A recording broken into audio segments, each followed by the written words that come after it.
Hi, my name is Katie Bonin. I'm a senior at LaTourneau University, graduating in December and having my very own class of 4th graders starting in January. So it's something I'm extremely excited about. For my thematic unit, I chose to do it over the ocean. This unit is geared towards kindergarten age students because at the end of kindergarten, during the six weeks, Birdville ISD does an entire thematic unit over the ocean, and then all of the kindergarten students from the district get to go to the Grapevine Mills Mall and visit the Sea Life Aquarium. During the unit, each child is going to have a My Ocean book. They will record everything from their assignments, their centers, their teacher table activities. Everything that needs to be recorded is going to go in this book. The first activity is the water on the earth. We're going to fill in a pie graph that represents that 70% of the earth is covered in water and 30% of it is covered in land. We're going to do this as a teacher table activity to ensure that all students get the correct graph and that they also have the correct percentages.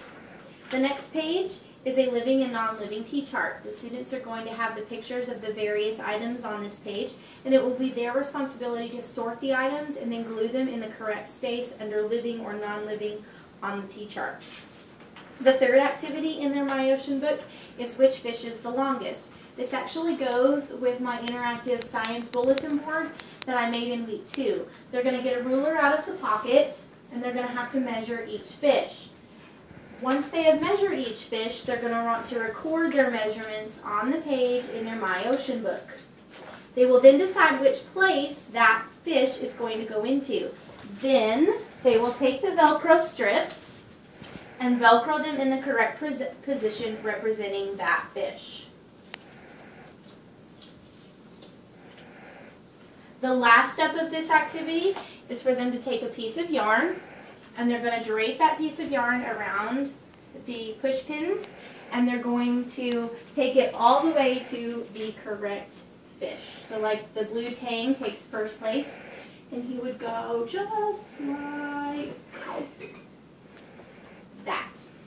They'll do this for all 6 fish, and when they're finished they'll have an accurate representation as well as the ordinal position for each fish. The next activity in their My Ocean book is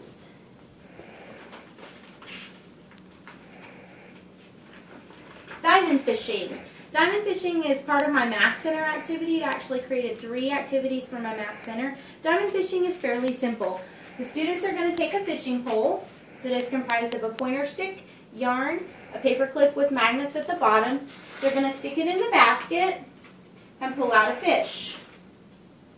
These fish have numbered spots on them. They're going to count the number of spots on that fish and record it in their sheet. They are going to have to play against a partner, so both partners will need a copy of that sheet, and then they're going to both have to glue it in their My Ocean book once they get it finished. Since they do have some totaling up to do, I did include a hundreds chart for my students. That way, they can use the hundreds chart to help them count. For example, if they have 6 fish that they need to count and they have the spots, they can count on the hundreds chart and use it as kind of a guide. The next activity is going to be roll and write. Roll and write is kind of a difficult activity, but it's more so once they get to the question part. They're going to pick a dice, doesn't matter whether they pick the big dice or the little dice. They're going to roll it on the table, and for each time they roll, they're going to write a number in the square. Once they have filled in all 16 squares, they're going to pick up the blank sheet of paper under roll and write questions. Once they've done that, I have my completed sheet here, they're going to use their roll and write sheet to create and answer the questions. It's going to ask them to add, it's going to ask them to subtract, it's also going to ask them about most and least. So they're going to have to know those vocabulary words in order to complete this activity. The last part of the math activity center is kind of my favorite part. I love tessellation tiles. They're something I think kids enjoy too. They like the manipulatives and they like having something to do with their hands. So I have looked up different patterns for tessellation tiles that the students can use, and they can use the little tiles to put them together and recreate the images. I do have these images in both color and black and white so that students can either choose to challenge themselves or just match color to shape. The last part of my Ocean thematic unit involves my Science Center. The first part of my Science Center is a simple touch and feel. I wanted them to have an exploration and kind of be able to just explore and use their 5 senses. So what they're going to do is they're going to pick 5 items off the top shelf of the center and they're going to describe them. First, they're going to tell me what it was that they chose to explore, and then they're going to list all the things that they find with their five senses. What does it taste like? What does it smell like? What do they hear? How does it feel? All of those things. I do have fresh water and salt water for the children to taste, but I'm going to insist that they just dip their finger and then lick the tip of their finger to get the taste of that. I don't want them drinking the entire container. Nothing else in the center can be tasted, and that's written in my folder directions that only the salt water and the fresh water can be tasted. The next part of the activity is float or sink. I've chosen to use salt water and fresh water for this because sometimes you can get a difference between the salt water and the fresh water.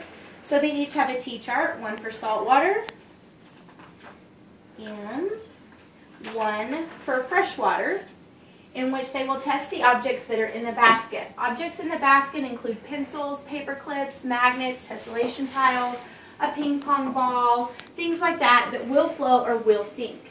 The last component of my science center is actually capacity. This is meant to be done with a water table. I don't actually have my water table at home. It's at the school and all packed up for the summer. But I did want to include the capacity activity. They will have all different sorts of containers. Each of these containers have a different measurement on them. 1 liter, tennis ball tube. This one is 1 cup. Then you have the actual measuring cup that has 2 cups on it. So you end up with various different sizes and different things that they can test capacity with.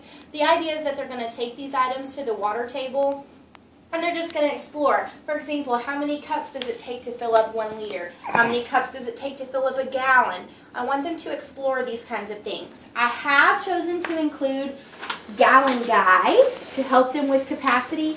It's just kind of meant to be a visual aid for them. I know that this can be a little complex for kindergarten students, so I wanted them to have a visual aid that they can use that will represent what it is that they're doing. That's really all that there is to my ocean thematic unit, and I hope you enjoyed watching, and I look forward to your feedback. Thanks!